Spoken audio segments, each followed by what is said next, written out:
ప్రధాని మోదీ సారథ్యంలో కేంద్ర ప్రభుత్వం అమలు చేస్తున్న సంక్షేమ పథకాలే గెలిపిస్తాయని దగ్గుబాటి పురంధేశ్వరి అంటున్నారు. గతంలో ఎంపీగా తాను చేసిన కార్యక్రమాలను విశాఖ ప్రజలు గుర్తుంచుకుంటారని ధీమాగా ఉన్నారు. గత ఎన్నికల్లాగే ఈసారి విశాఖ ప్రజలు భాజపాకు పట్టం కడతారంటున్న పురంధేశ్వరితో ఈటీవీ ముఖాముఖి. కేంద్ర మాజీ మంత్రి, ఉత్తమ పార్లమెంటరీ అవార్డు గ్రహీత దగ్గుబాటి పురంధేశ్వరి గారు విశాఖపట్నం భారతీయ జనతా పార్టీ పార్లమెంట్ అభ్యర్థిగా బరిలో ఉన్నారు. ఎలాంటి ప్రచారాస్త్రాలతో ముందుకు వెళ్తారో వారి మాటలో తెలుసుకుందాం. నమస్తే మేడం, ఏ విధమైన ప్రచారాస్త్రాలతోటి విశాఖపట్నంలో మీరు ముందుకు వెళ్తారు పార్లమెంట్ అభ్యర్థి? ఇవాళ నాకు తిరిగి విశాఖపట్నానికి సంబంధించినటువంటి పార్లమెంట్ అభ్యర్థిగా ఇవాళ భారతీయ జనతా పార్టీ తిరిగి నాకు అవకాశం ఇచ్చినందుకు మా జాతీయ అధ్యక్షులు అమిత్ షా గారికి, మరి రాష్ట్ర అధ్యక్షులు కన్నా లక్ష్మీనారాయణ గారికి, అదేవిధంగా స్థానికంగా ఉన్నటువంటి నాయకులందరికీ, హరిబాబు గారు, నాగేంద్ర గారు, ప్రతి ఒక్కరికి కూడా పేరు పేరున నా ధన్యవాదాలు నేను తెలియజేసుకుంటున్నాను.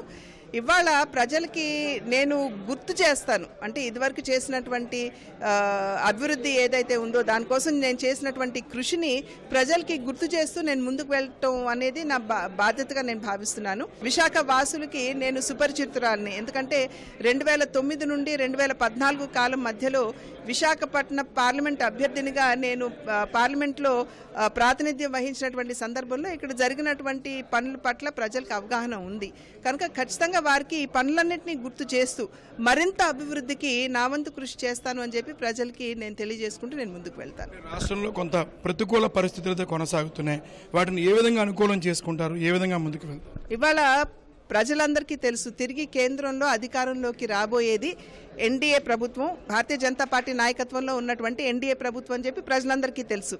ఇవాళ దేశానికి ఒక సమర్థవంతమైనటువంటి దిశానిర్దేశకత్వం చేయగలిగినటువంటి ప్రధాని రావాల్సినటువంటి అవసరం ఖచ్చితంగా ఉంది.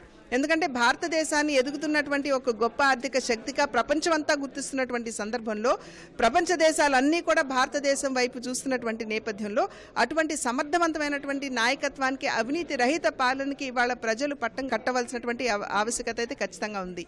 2014వ సంవత్సరానికి ముందు స్కామ్ స్కామ్ స్కామ్ అని చూసినట్లయితే ఇవాళ 2014 సంవత్సరం తర్వాత స్కీమ్ స్కీమ్ స్కీమ్ అని ప్రజలు చూస్తున్నటువంటి వాతావరణం కనుక ప్రజలు ఖచ్చితంగా వీటన్నిటిని గుర్తించి భారతీయ జనతా పార్టీని ఆశీర్వదించాలి. ఆశీర్వదిస్తున్నటువంటి సందర్భంలో ప్రతి పార్లమెంట్ సభ్యుడు, సభ్యురాలు ఎవరైనా సరే అక్కడ ప్రాతినిధ్యం వహించేటువంటి వారు భారతీయ జనతా పార్టీకి సంబంధించినటువంటి పార్లమెంట్ సభ్యులైతే నరేంద్ర మోడీ గారి నాయకత్వాన్ని మరింత బలపరిచినట్టు అవుతుందని చెప్పి ప్రజలు గుర్తిస్తారని చెప్పి మేమందరం కూడా భావిస్తున్నటువంటి సందర్భంలో ఆ దిశగా ఆలోచించి ప్రజలు ఖచ్చితంగా ఇక్కడ కూడా పార్లమెంట్ సభ్యురాలుగా నన్ను ఆశీర్వదిస్తారని చెప్పి నేను నమ్ముతున్నాను.